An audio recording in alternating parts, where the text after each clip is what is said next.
நம்ம சேனலில் தொடர்ந்தாப்பில் நீங்கள் வீடியோக்களை பார்க்க நினச்சிக்கிறது நம்ம சேனலை சப்ஸ்கிரைப் பண்ணுங்கள் கீழே பெல் சிம்பல் இருக்கும் அதையும் கிளிக் பண்ணுங்கள். சரி வாங்க நம்ம வீடியோக்குள்ளே போகலாம். வணக்கம் நண்பர்களே. போன வாரம் ஸ்ரீரங்கம் போயிருந்தப்போ கோயில் முகப்பில் இந்த சிறுவனை பார்க்க நேர்ந்தது. பச்சை வேர்க்கடலை விற்று கொண்டிருந்தான். வாங்கிக்கோங்க என்று என் மகளிடம் கெஞ்சி கொண்டிருந்தான் அந்த சிறுவன். என் மகள் வேணாமடா என்று சொல்லிக்கொண்டே இருந்தார். அவனும் விடுவதாக இல்லை. அக்கா வாங்கிக்கோங்க என்று வற்புறுத்தவே வேர்க்கடலை வேணாம், 10 ரூபா தர வாங்கிக்கோ என்றார் என் மகள். அவன் வாங்க மறுத்து, என் குடும்ப சூழ்நிலை காரணமாக பள்ளி முடிச்சுட்டு சாயந்தரத்தில் இந்த வேர்க்கடலை வியாபாரம் பண்ணுறேன். ஒரு பாக்கெட் 20 ரூபாய்க்கு விற்றா எனக்கு 5 ரூபாய் கிடைக்கும். 30 பாக்கெட் விற்றுடுவேன், 150 ரூபாய் கிடைக்கும். நான் பிச்சை எடுக்க விரும்பலை. ஏன்னா இது மாதிரி இலவசமாக பணம் கொடுத்து சோம்பேறியாக ஆக்க முயற்சிக்காதீங்க. ஒரு வாட்டி நான் இப்படி வாங்கிட்டா நாளடைவில் அதுவே எனக்கு பழகி போயிடும். வியாபாரம் செஞ்சு சம்பாதிக்க நினைக்கிறேன். வேணும்னா காசு கொடுத்துட்டு வாங்கிக்கோங்க, இல்லைனா விடுங்கன்னு சொல்லிட்டு விறுவிறுன நடக்க ஆரம்பித்தான் அந்த சிறுவன். என் மகளுக்கு பலார் என்று கன்னத்தில் அறைந்தது போல் இருந்தது.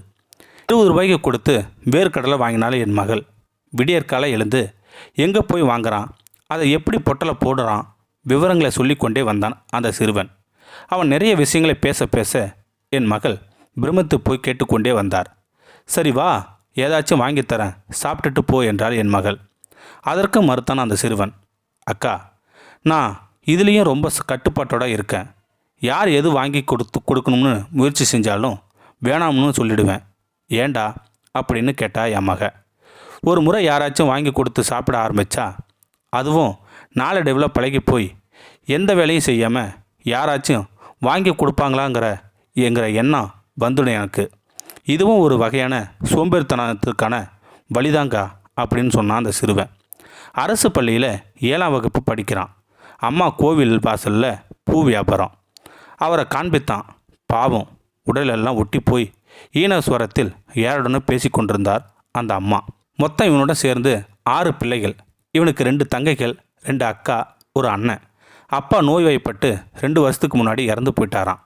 குடும்பத்துக்கு மாதம் எவ்வளோ செலவாகணும்னு பட்ஜெட் போட்டு தான் இவங்க வாழ்கிறாங்க. கணக்கு போட்டு பார்த்தா சம்பாதிச்சுட்டு பள்ளிக்கு சென்று எல்லோருமே ஏதோ ஒரு வியாபாரம் செய்து குடும்பத்தின் செலவுகளை கவனித்துக் கொள்கிறாங்களாம் அப்படின்னு அந்த பையன் சொன்னான். படிப்பு எப்படிரா என கேட்டால் மகள். 3 ரேங்கில் வந்துடுவங்கக்கா என்றான் அந்த சிறுவன். கடைசியாக உன் பெயர் என்னடா என என் மகள் வினாவ ரங்கநாதன் என்றான். அவன் போன பின்னர் அந்த ரங்கநாதனே வந்து எனக்கு நிறைய விஷயங்களை கற்றுக் கொடுத்து சென்றது போல் ஒரு உணர்வு ஏற்பட்டுள்ளது என்றார் என் மகள். வறுமையில் வாடும் ஒரு சிலர் குடும்ப சூழ்நிலை காரணமாக வாழ்க்கையில் உழைக்க சோம்பல் பட்டுக்கொண்டு பிச்சைக்காரர்களாக மாறிவிடுகின்றார்கள். அவர்கள் வாழ்க்கை சக்கரம் அதிலேயே உழன்று முடிந்து போய்விடுகின்றது. திறமையும் உழைப்பும் இருந்து யாசகம் கோராமல் எதையாவது செய்து சம்பாதிக்க வேண்டும் என்று கருதும் இது போன்ற சிலருக்கு ஆதரவு என்ற வகையில் இந்த சமுதாயம் பரிதாபப்பட்டு எதையாவது கொடுத்து அவர்களை பிச்சைக்காரர்களாக மாற்ற முயற்சிக்கின்றது. இது சமுதாயத்திற்கு தெரியாமலேயே பரிதாபம் உதவி என்ற பெயரில் நடந்து போகும் விஷயம்தான்.